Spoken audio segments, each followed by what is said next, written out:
Assalamualaikum warahmatullahi wabarakatuh. Kami dari kelompok 6, mata kuliah pembelajaran akidah akhlak, dosen pengampu Ibu Nur Sri Hayati MA ingin menampilkan hasil makalah kami yang berjudul Evaluasi Pembelajaran Akidah Akhlak. Stay tune. 1. Pengertian evaluasi. Secara harfiah, kata evaluasi berasal dari bahasa Inggris, yaitu evaluation. Dalam bahasa Arab, at-takdir, dalam bahasa Indonesia berarti penilaian. Dengan demikian, evaluasi pendidikan dapat diartikan sebagai penilaian dalam bidang pendidikan atau penilaian mengenai hal-hal yang berkaitan dengan kegiatan pendidikan.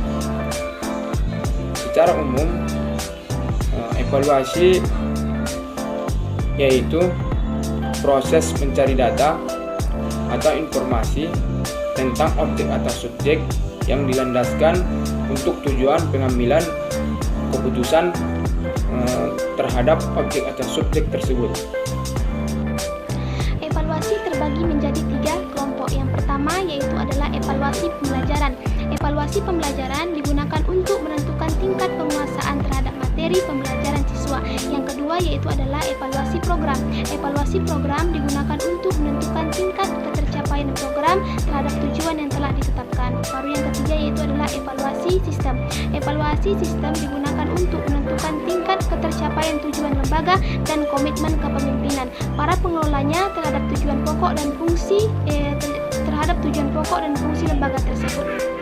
Adapun secara hakikatnya, evaluasi adalah suatu proses pengukuran dan penilaian terhadap suatu pembelajaran di mana pendidikan mengukur atau menilai peserta didik dengan menggunakan alat tes.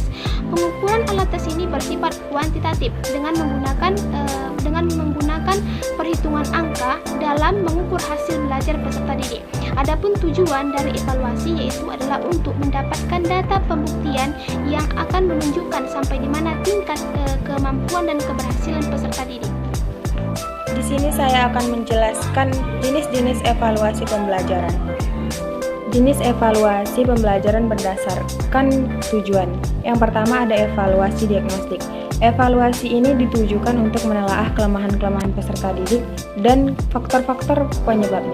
Yang kedua ada evaluasi selektif. Evaluasi selektif ini digunakan untuk memilih peserta didik yang paling tepat sesuai dengan kriteria program kegiatan tertentu. Yang ketiga ada evaluasi penempatan. Evaluasi ini digunakan untuk menempatkan peserta didik dalam program pembelajaran yang sesuai dengan kriteria peserta didik. Yang keempat ada evaluasi formatif. Evaluasi ini dilakukan untuk memperbaiki dan meningkatkan proses belajar mengajar. Dan yang kelima ada evaluasi sumatif.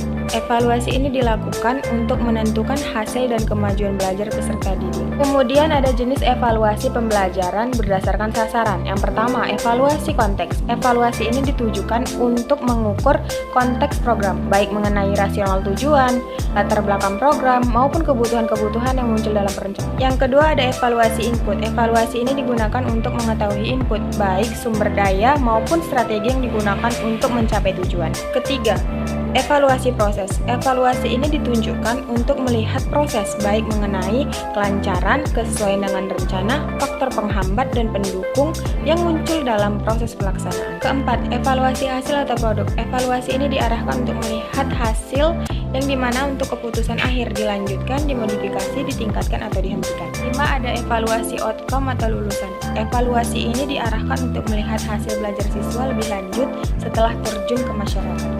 Jenis evaluasi pembelajaran berdasarkan lingkup kegiatan pembelajaran. Yang pertama ada evaluasi proses pembelajaran.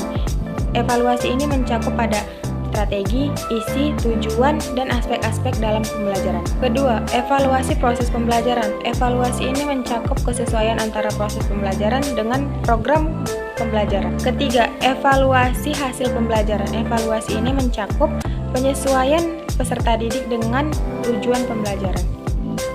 Kemudian ada jenis evaluasi pembelajaran berdasarkan subjek atau objek evaluasinya. Yang pertama, evaluasi input. Evaluasi ini mencakup pada kemampuan, kepribadian, sikap, dan keyakinan.